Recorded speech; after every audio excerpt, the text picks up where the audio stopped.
You know, I was struck 25 or 30 years ago when it was more common for kids to repeat a grade. Now it's more common for kids to kind of redshirt or appropriately just start school later, particularly if they're male and they have a late birthday.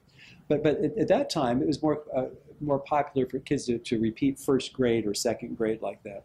And I was struck by how many people I'd see who are 21, and I'd say, so what year are you in school? They'd say, well, I'm a junior, but I should be a senior, but my parents made me repeat kindergarten. And it's like they carry this resentment, for 15, 16 years. And so what I started doing is I started saying to parents, tell the kid, I'm not going to make you repeat. That if you want to go to third grade next year rather than repeating second grade, it's up to you. However, I want to think together about the pros and cons of repeating second grade. And if you go into third grade, that nobody's going to say, oh, you stupid, you flunked. But if you repeat, that might happen. But also, if you go into third grade, you might feel that, oh my God, this work is too hard, they're going too fast, I can't keep up. It might be really stressful for you. And what I noticed is that kids who are 7 or 8 would make good decisions. Or, I'll see 13-year-olds who are struggling in a public school, and their parents look into private schools, and they talk about it with the kid, and the kid says, no way, I want to stay, all my friends are in public school, I want to stay here. And unless the kid's delusional, or the kid's, it's crazy for the kid to stay, he's flunking everything, he's getting beaten up every day, and he's just in denial, which is not usually the case. I have found that if you say to kids, okay, I'm not going to make you move.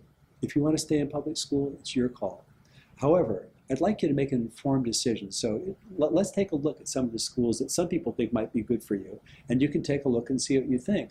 And I'm just struck, I have been struck over the years by how often, once kids know I'm not being pressured, I'm not being forced, they're able to look honestly at themselves, they're able to ask questions, what do you think, Mom and Dad? They want their parents' input when they aren't forced.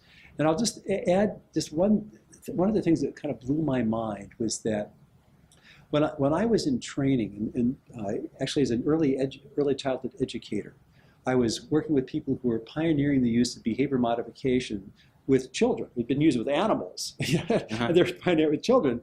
And people had the idea that, okay, we could be using these principles of reward and punishment. We can engineer kids to do the way we want them.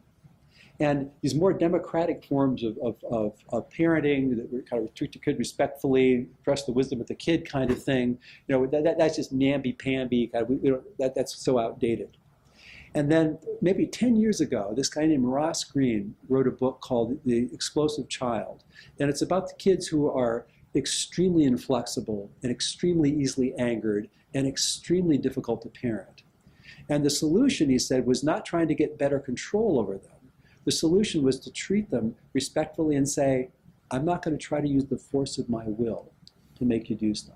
And the solution was collaborative problem solving with the most difficult kids. And it just seems to me that this principle of supporting the sense of control, the sense of autonomy, recognizing that you really can't make somebody do something against their will is incredibly liberating and incredibly powerful when we implement it.